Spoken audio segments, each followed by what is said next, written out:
You wake to the quiet hum of emergency sirens. The kind that don't scream, but whisper as if the universe is trying not to wake the dead. In front of you floats a starship the size of a fallen moon. Its hull is cracked, its engines burn cold. Its distress beacon repeats only one word over and over, as though begging you personally, children. And then the counter appears on your visor, the number of life signs still on board.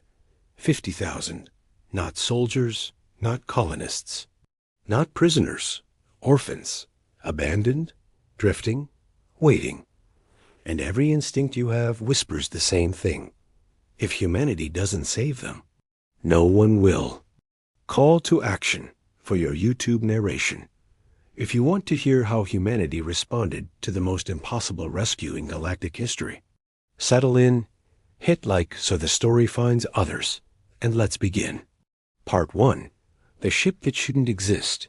You stand at the observation deck of the Hera-class Explorer, humanity's newest long-range rescue craft. You weren't supposed to find anything, not this far out. Just dark space, forgotten wrecks, and the frozen silence between stars. But fate has a habit of tapping humanity on the shoulder. And today, it punched you in the chest. The alien derelict drifts with the slow dignity of a dying king. Its hull is marked with symbols you don't recognize as swirling script like liquid geometry. A civilization humanity has never encountered. A civilization advanced enough to build something like this, and heartless enough to abandon children inside it. The first boarding team, you remember your boots hitting the alien metal, a sound too hollow for a ship this massive. Atmosphere's thin, your engineer mutters. Life support is failing in sections. Heat minimal, no hostiles detected, no hostiles. That was the strangest part. Who leaves 50,000 children unguarded on a dying ship? You press deeper through the corridors, their architecture flowing like grown metal rather than constructed steel. Light pulses faintly through the walls, as if the ship itself is struggling to stay conscious. And then you hear it, the echoes, not words, not cries, just the soft, rhythmic sounds of life. Small lungs breathing, tiny feet shifting, children sleeping. So many children. The nursery chambers, you turn the final corner, and humanity's collective heart stops. Because there, in a cavernous dome the size of a stadium, lie hundreds upon hundreds of small alien children in organic pods. Not infants, no. Most appear between 4 and 10 human years. Some with soft fur like moonlight, some with crystal skin, some with delicate feathers curled around their tiny forms. Each pod displays a name. Each one shows a glowing constellation of biosigns. Each one is alive. You whisper, "How many in this room?" Your medic checks her scanner. This is 1 nursery. Out of 6, you feel your throat tighten. 6, and that's when your tongue crackles.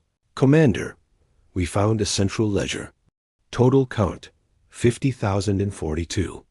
Sir, they were catalogued, registered, processed. Processed? You freeze. For what? There's a long pause. We don't know. But it looks like whoever left them intended to come back. And didn't. A message from the dead. At the ship's core sits a chamber filled with drifting holographic shards, echoes of alien memories.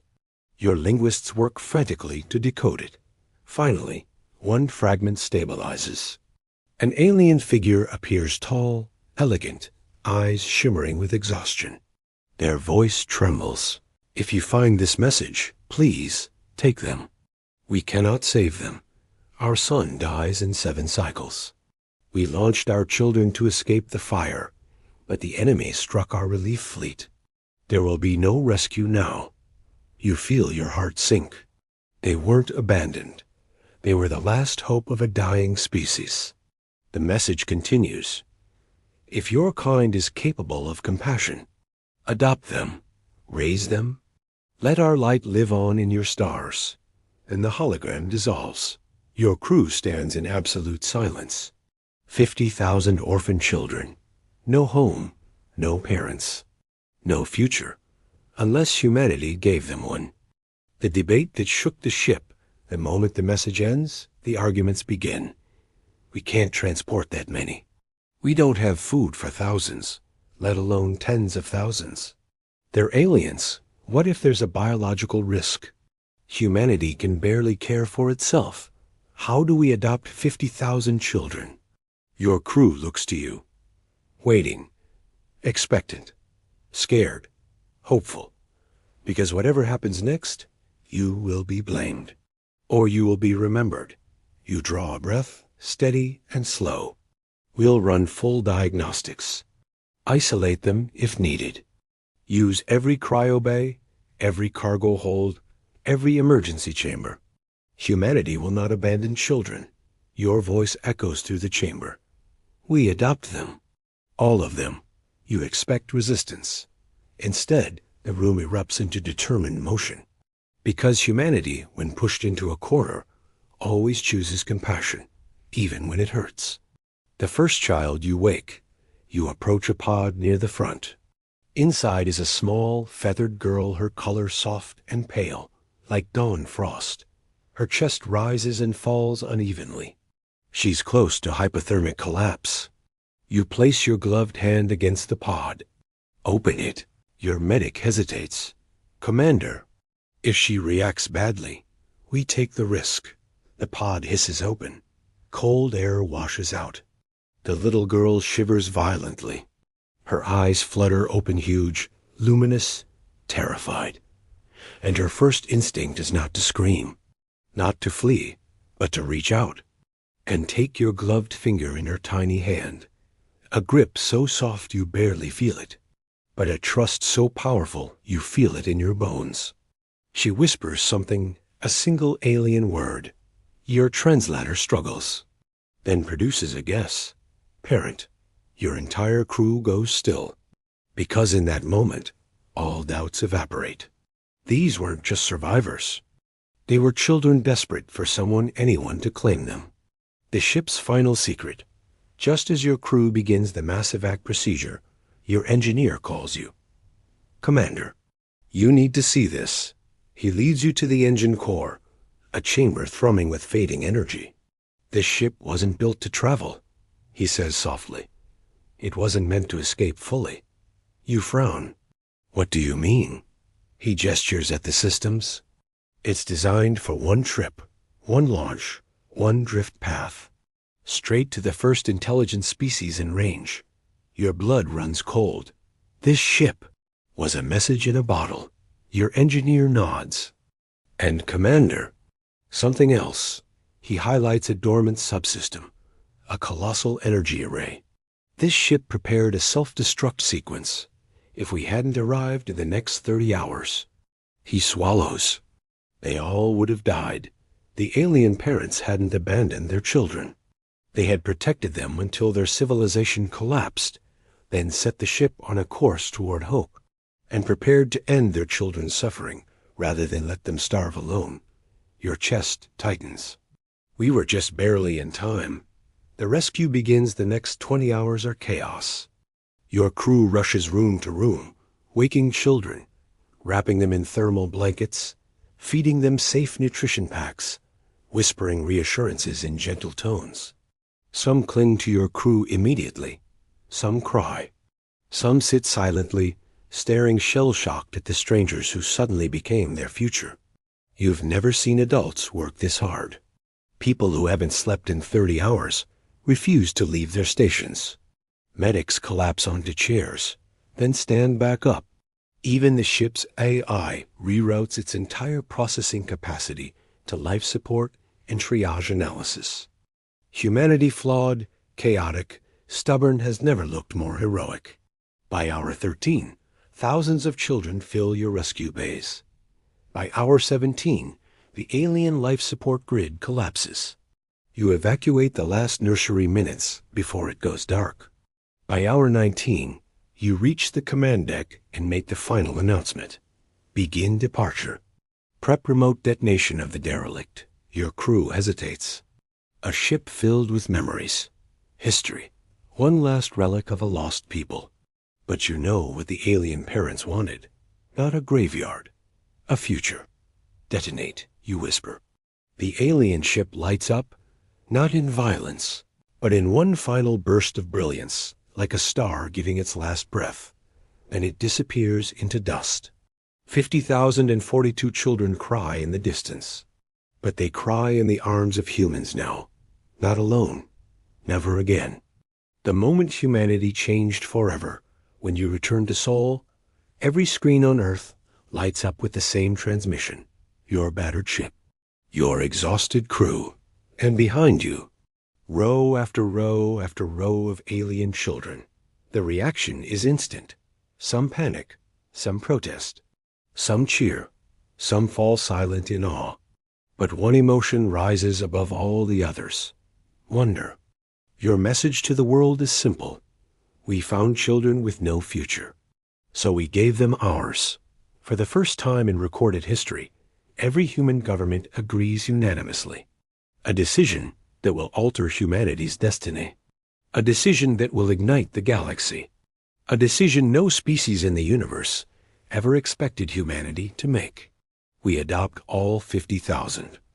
Every single one. And the galaxy takes notice. Because compassion on such a scale is far more frightening than any weapon.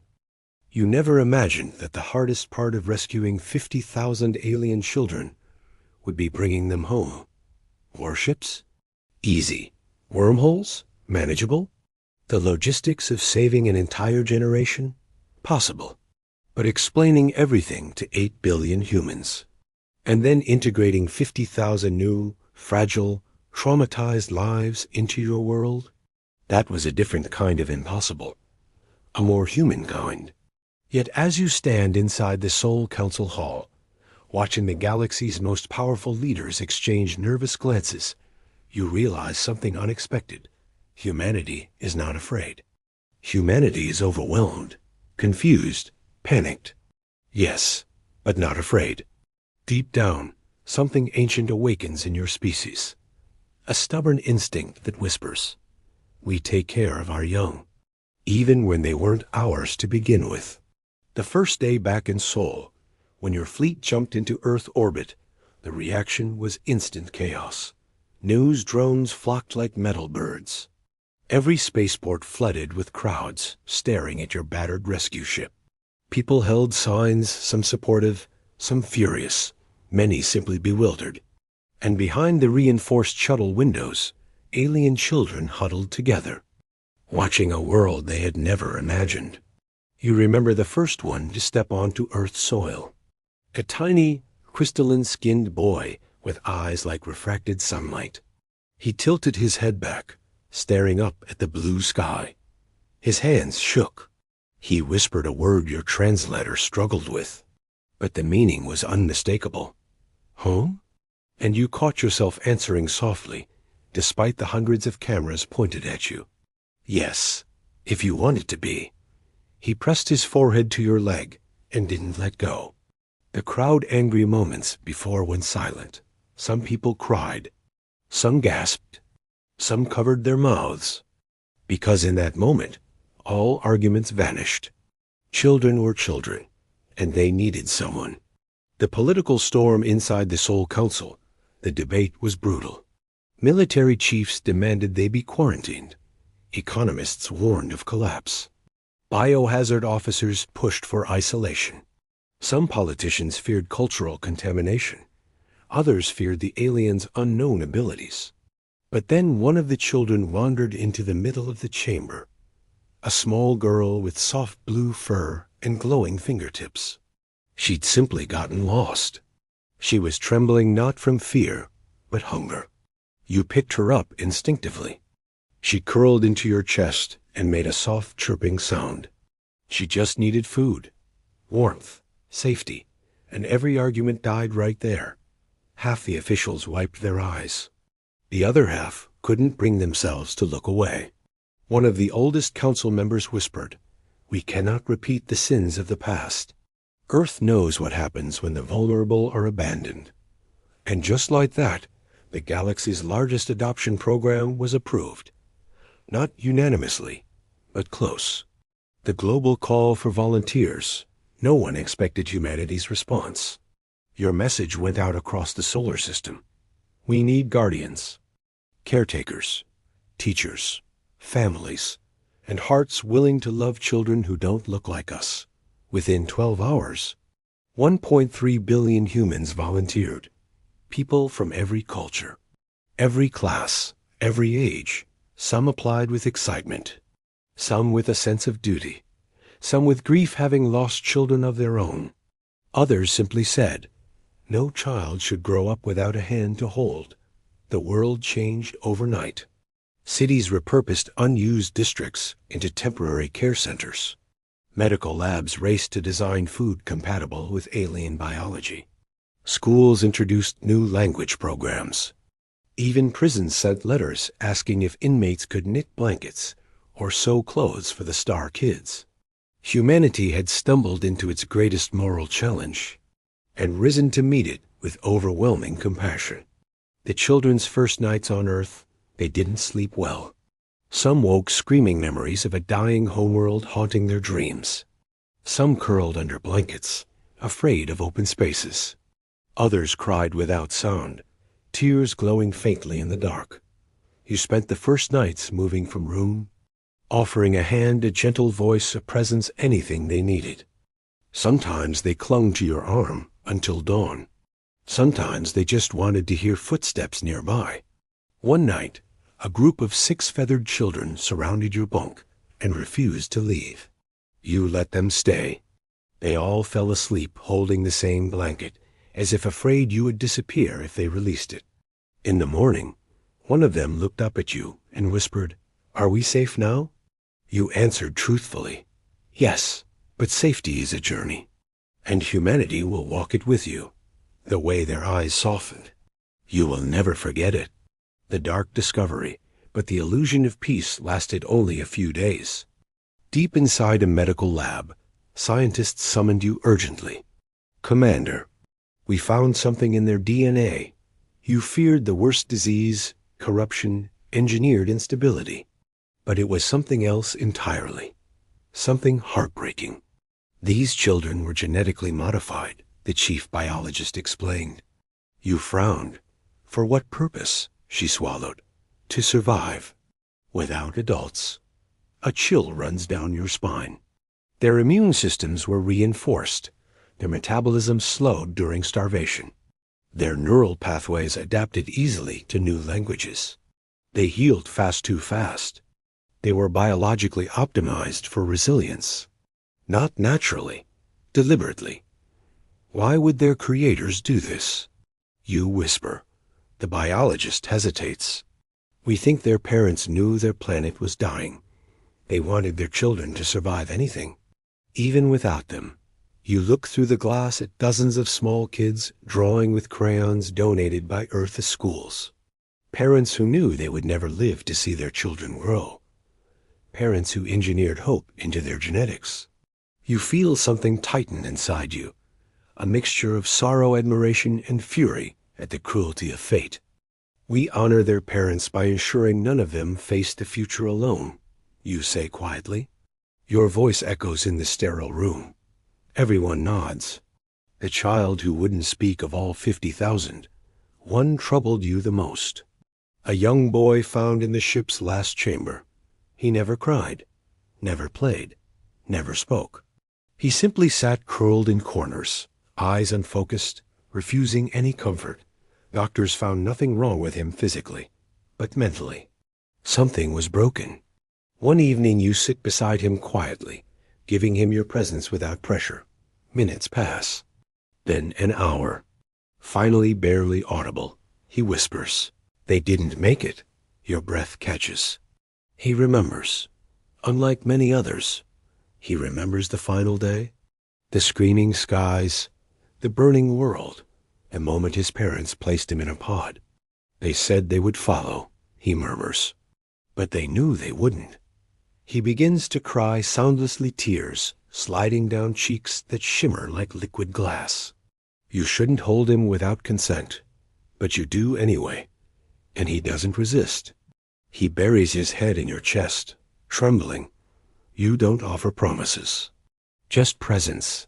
Just warmth. Just humanity.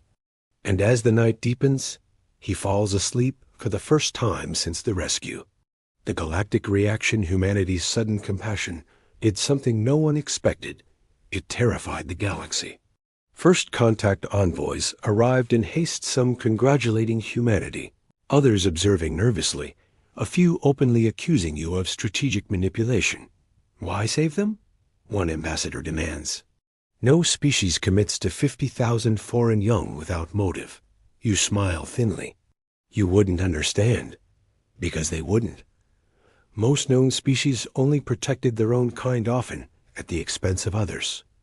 But humanity? Humanity had empathy that bordered on dangerous. It made them unpredictable, capable of self-sacrifice at unimaginable scales. The alien diplomats leave uncertain, whispering among themselves, if humans love their own children fiercely, what will they do for children who need them even more?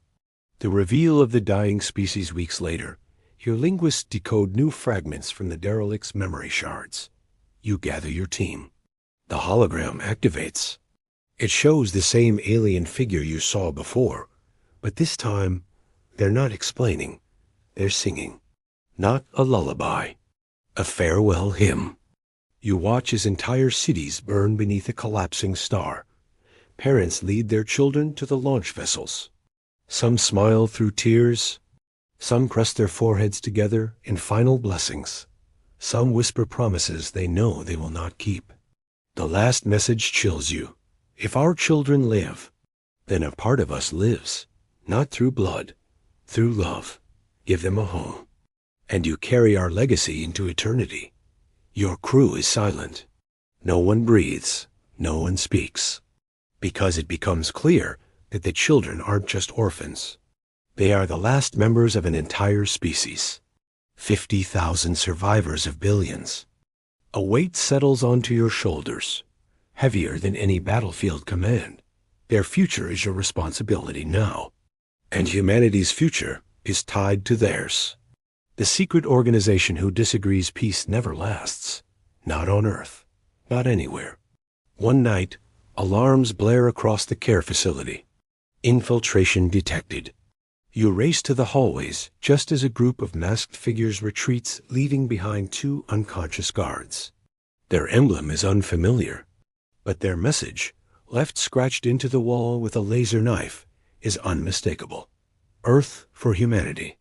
Send the aliens away, your blood boils. You find 3 children hiding under tables, shaking in terror. One whispers, "Why do they hate us?" You kneel, forcing your voice to remain calm. They are wrong, and they are few. And humanity does not abandon children. Not ever. But deep inside, you worry. Hate has a way of growing, festering, corrupting. The children need protection. All of them. And you swear to yourself, whatever this organization is, you will find them. And stop them. Because the children will not survive another threat. Not after everything they've endured. The bond that changes you forever. It happens during a routine evening. You rechecking on the smallest group, only a few dozen feathered kids who still struggle with their new environment. One girl, the same dawn-colored child you rescued first, walks up to you. She holds something in both hands, a folded piece of paper. You kneel. She unfolds it carefully. It's a drawing. You, her, the other kids, all holding hands under a blue sky. Your chest tightens. She points at the stick figure, meant to be you. The translator chirps. Parent. You feel the world tilt, as if something deep inside you shifts permanently. You weren't supposed to become attached. You weren't supposed to be anything more than a rescuer, a commander. But now, a child who lost everything has chosen you as the anchor of her new life. And there is no going back. You ruffle her feathers gently. Then I guess that makes you family.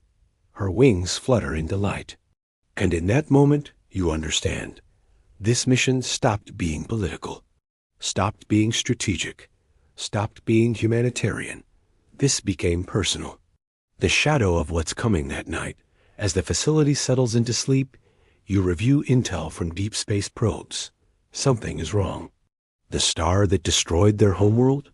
It didn't collapse naturally. It was attacked. A weapon of unknown origin, precision engineered, designed to wipe out their species. You stare at the data in horror. Someone wanted them extinct. Someone powerful. Someone ruthless. And now you've taken responsibility for their survivors. 50,000 targets. All under your protection. You close the report with trembling hands. Because the message is clear. The threat that destroyed their parents is still out there. And it knows the children survived. Humanity rescued them. Humanity adopted them. And humanity just became the new enemy of whatever force turned an entire species to ash. Peace lasted 17 days. 17 days of children learning how to hold pencils, how to drink warm soup, how to sleep without nightmares. 17 days of laughter echoing in human homes, of teachers learning alien names, of Earth beginning to feel strangely bigger. Then everything shattered, not quietly, not slowly, but with the trembling violence of a future being ripped open. The first attack, it begins with a whisper on your cum line. Commander, an unidentified vessel has entered the system. You expect a scout, a diplomat, a curious observer. But when the visual feed stabilizes, your blood turns cold. The ship is enormous, black, angular, built for one purpose: erasure. We've seen that configuration, your Xenotech officer mutters. In the memory shards from the derelict, she brings up a distorted image, the same jagged silhouette, the same crimson energy signature. The ship that destroyed the children's homeworld, the weapon that turned billions to ash, it's here, in Seoul. And it isn't broadcasting a greeting. It's charging something. A ripple of cold dread moves through the command deck. This is not a negotiation. It's a continuation. The extinction event. Now aimed at Earth, the choice nitrogen monoxide commander should make. The enemy ship positions itself between Earth and the moon, its forward plates opening like the petals of a metal flower. Weapon systems hum. Your fleet scrambles. Civilians panic. Children cry in the care centers as alarms blare overhead. You stand at the center of it all, the eye of the storm, knowing you are living the moment history will judge most harshly. Is evacuation possible? You ask quietly. Your tactical officer shakes his head. It would take days. We have minutes. Is negotiation possible? Nothing responds. It's ignoring all hails. You grip the railing. Your knuckles go white. If humanity fights, Earth will burn. If humanity surrenders, the children will be taken. If humanity runs, you would leave 50,000 young souls behind. A whisper rises in your mind. Humanity does not abandon children. Your choice becomes clear. Prepare all ships, you say. We defend them, whatever it costs. A tremor passes over the deck, fear mixed with resolve. You feel it in your chest too. This isn't a battle. This is a promise made real. The children who interrupt history. Before the order fully leaves your mouth, alarms beep behind you. Small figures cluster at the doorway, 20 of the alien children, feathers ruffled, eyes bright with fear. How did they get up here? Your aide gasps. But the children walk straight to you. The dawn-feathered girl, your first rescue, steps forward. She points at the screen showing the enemy vessel. Her translator hums. Bad starbreakers. The room goes silent. Starbreakers? You echo. She nods. The crystal-skinned boy steps up beside her. They hurt our world. Another child whispers. They want us. All of us. Their voices tremble, but not from fear alone. From memory, from recognition. Then the dawn-colored girl takes your hand. Her voice is tiny, but steady. Don't let them take us away. Your throat tightens. You kneel, holding her shoulders gently. I won't, you whisper. Not while I breathe. And suddenly, unexpectedly, the children begin to glow. Soft light radiates from their skin, feathers, fur, a unified pulse like a shared heartbeat linking them together. Your sensors spike in confusion. What is that? Your tech officer stammers. Energy signature rising across the M spectrum, Commander. It's enormous. The biologist behind you whispers. It's the genetic modification. This isn't just adaptation. It's latent. Something. Then realization dawns. The children weren't just engineered to survive. They were engineered to inherit something. Something their parents knew they'd need. Something the Starbreakers feared. The past speaks through children. The hologram fragments decode fully at last. Projected in the center of the bridge, the alien parent appears again, not pleading now, but commanding. If our children awaken together, then the enemy has found them. They carry within them a spark of what we hid, a memory, a weapon, a legacy. Your heart lurches. Weapon? You whisper. The hologram continues, not to destroy, to protect. Only in unity will their light overcome the darkness. Guide them, shield them, and when the moment comes, let them shine. And before anyone can react, the children scream, not in pain, in awakening. Their light blazes brighter, pure, blinding, harmonized. Sensors overload. Crew members cover their eyes. A wave of energy bursts outward, not destructive but stabilizing. A field of luminous resonance envelops your ship. Commander, the officer shouts. The enemy weapon, its charge destabilized. On the screen, the Starbreaker ship trembles. Its cannon flickering its power cycle, corrupted by the energy pulse. The children collapse, exhausted, but alive. And the enemy? Now vulnerable. The battle for home. Commander, this is our only window, your tactical officer warns. If we don't strike now, their weapon will stabilize. You look around. Your fleet is outmatched. Your weapons are outdated. Your ships were never meant to fight something that killed an entire civilization. But the enemy is faltering. And humanity has something they never anticipated. 50,000 reasons to fight harder than anyone in the galaxy. Launch every ship, you order. Form a defensive wall around Earth and the children. Your fleet surges forward. Missiles streak through space. Beam cannons fire. Drones launch in dense protective clouds. The Starbreaker responds with ruthless precision. One volley tears through an entire defense wing. Another obliterates an orbital station. But your ships keep advancing, battered but relentless. Every captain repeats the same mantra over the comms. For the children, for the young, for the future. And you realize something incredible. Humanity has never fought with this kind of unity. Not for territory, not for power, but for love. The children rise again. Mid-battle, your ship shakes violently. You're thrown across the deck. Systems fail. Lights flicker. Oxygen alarms blare. The Starbreaker's main cannon stabilizes at last, aiming directly at Earth. Then, a soft hum fills the air. The children stand again. All 20 on your deck. Thousands more across Earth's care centers. They rise, glowing, synchronizing, awakening. Every screen across the fleet detects the surge. Your Xenotech officer shouts, Commander, this is it. They're activating whatever their ancestors left in them. A wave of luminous resonance explodes outward. From Earth, from the children from humanity's new generation. It floods space. The enemy cannon overloads. The Starbreaker ship convulses, and the resonance pierces through its hull like a gentle sunbeam cutting fog. No explosion.